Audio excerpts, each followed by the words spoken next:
Again, who is to speak next for the accusers?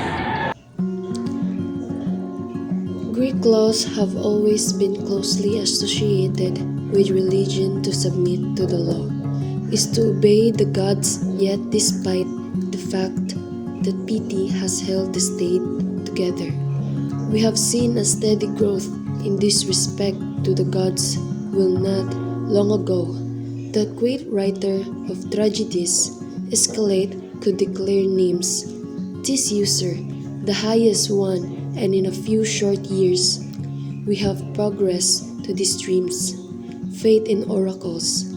This foolish, the writer of these impious words, is here today's ideas, disciples offended.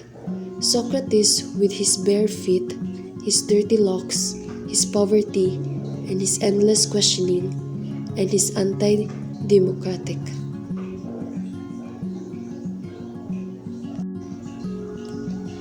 Socrates could have saved himself.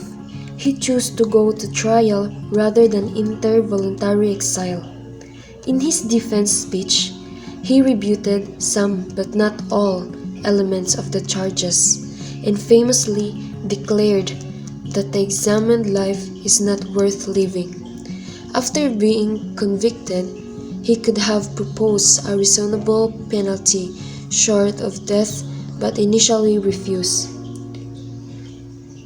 He finally rejected an offer of escape as inconsistent with his commitment, never do wrong. Escaping would show disrespect for the laws and harm the reputations of his family and friends.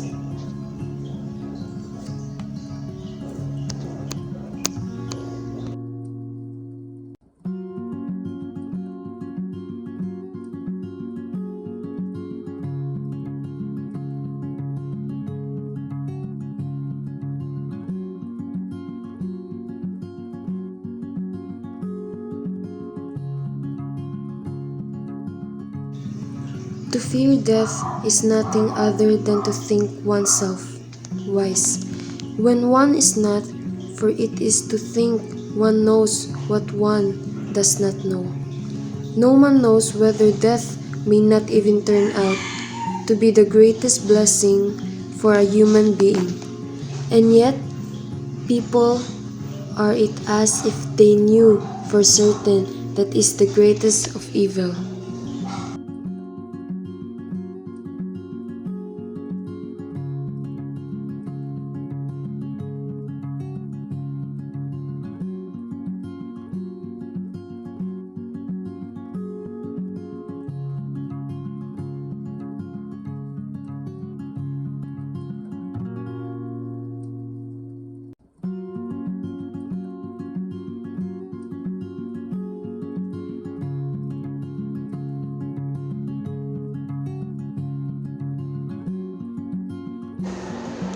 I wish to sketch for you a picture of the sorry times that we have been through, you, 51 citizen jurors of Athens, who will decide the fate of this man Socrates.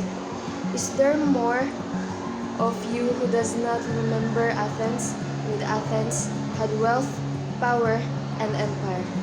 Our navy dominated, that the trade of nations was stored in our warehouses. Great walls surrounded our city, and its port magnificent. Temples were built, genius flourished in every art. The whole world looked to us for leadership. But what has befallen as our Then he asked, "Who is wiser than Socrates?" She responds that no man is wiser than Socrates. No man is wiser than Socrates. The only true wisdom is in knowing you know nothing. I cannot teach anybody anything. I can only make them think. Death may be the greatest of all human blessings, though should eat to live, not live to eat. Once made equal to man, woman becomes his superior.